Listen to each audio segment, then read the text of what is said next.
Problems ఏంటి, మనం ఎంత బాధపడుతున్నాము. ఈ రోజు మనం అందరం కూడా కష్టజీవులం, ఎవరిని దోచుకోవట్లేదు, ఎవరు దొంగతనం చేయట్లేదు, మనం పని కల్పించమని చెప్తున్నాం.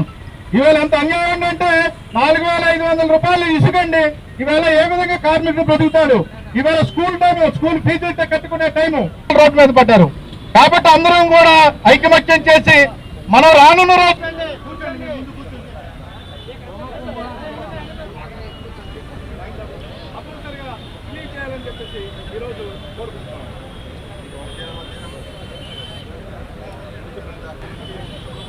నిర్మాణ కార్మికులందరికీ ఇళ్ల స్థలాలు పెన్షన్లు మంజూరు చేయాలి.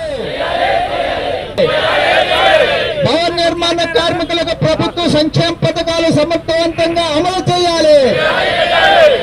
భవన నిర్మాణ కార్మికుల పిల్లలకు వద్దెల్లాలి. భవన నిర్మాణ కార్మిక సంఘం,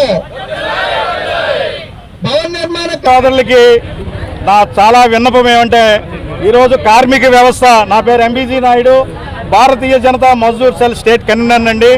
నేను సుమారుగా గత 25 సంవత్సరాల నుంచి 20 సంవత్సరాల నుంచి ఈ కార్మిక వ్యవస్థలో పనిచేస్తున్నాను. మిత్రులారా, మనందరం కూడా మధ్యతరగతి కుటుంబాలకు చెందిన వాళ్ళంతా ఈరోజు జగన్మోహన్ రెడ్డి గారు ప్రభుత్వం వచ్చాక 3 నెలలు అవుతుంది. ఈ 3 నెలలు అయినా అంటే భవన నిర్మాణ కార్మికులు కొన్ని లక్ష కుటుంబాలు బతుకుతున్నాయి. కానీ ఇంతవరకు కూడా ఇసుక గురించి ఇంతవరకు ఎటువంటి ఇది కూడా చేయలేదు, జీవో విడుదల చేయలేదు. దానివల్ల చాలా మంది కార్మికులు ఇవాళ రోడ్డు మీద పడి ఉన్నారు. అందుకే తక్షణమే జగన్మోహన్ రెడ్డి గారు ఇసుకని ఇమీడియట్లీ మీరు రిలీజ్ చేసి భవన నిర్మాణ కార్మికులు కొన్ని లక్షల కుటుంబాలని మీరు ఆదుకోవాలని చెప్పి డిమాండ్ చేస్తున్నాము. కానీ జగన్మోహన్ రెడ్డి గారు మీకు ఒకే విషయం చెప్తాను, ఈరోజు పాలన మీద మీకు ఇంట్రెస్ట్ లేదు. మీరు ఎప్పుడు కూడా ఇవాళ ఏ బిల్డింగ్ కూల్చుదామా, ఏది చేద్దామనే ఆ ఆలోచన మీద మీ మంత్రులు మీరు అందరూ ఉన్నారు. కానీ ఈరోజు భవన నిర్మాణ కార్మికులు ఇన్ని ఇబ్బందులు పడుతున్నారు. ఈవేళ స్కూల్స్ టైం అండి, వాళ్ళ ఫీజులు కట్టుకోవాలి, ఇంటి రెంటలు కట్టాలి, తినాలి. ఇవన్నీ చాలా ఈరోజు కింద స్థాయి ఉన్న కుటుంబాలు ఏ రోజు పనిచేస్తే ఆ రోజు వాళ్ళకి భుక్తి.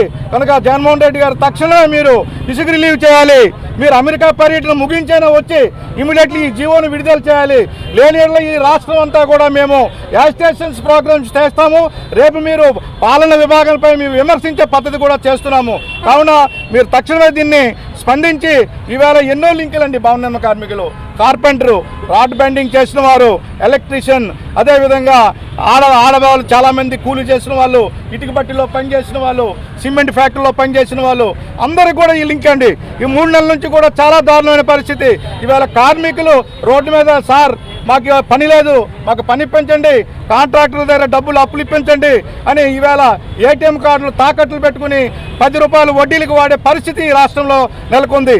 ఈవేళ జగన్మోహన్ రెడ్డి గారు పాదయాత్రలో చాలా చాలా చాలా చాలా ప్రగల్భాలు పలికారు. కానీ ఏది కూడా చేయట్లేదు. పాత ఉద్యోగాలు, పాత కాంట్రాక్ట్ వర్కులు తీసేసి కొత్త ఉద్యోగాలు ఇస్తున్నామని చెప్పేసి చేస్తున్నారు. చాలా దారుణం అండి. ఈరోజు పంచాయతీ కార్మికులు, ఏపీఎస్ఆర్టీసీలో పనిచేస్తున్న వాళ్ళు, అదే కూడా హాస్పిటల్లో పనిచేస్తున్న వాళ్ళు, అవుట్ సోర్సింగ్ అందరూ కూడా సుమారు 6 నెలల నుంచి జీతాలు లేవండి.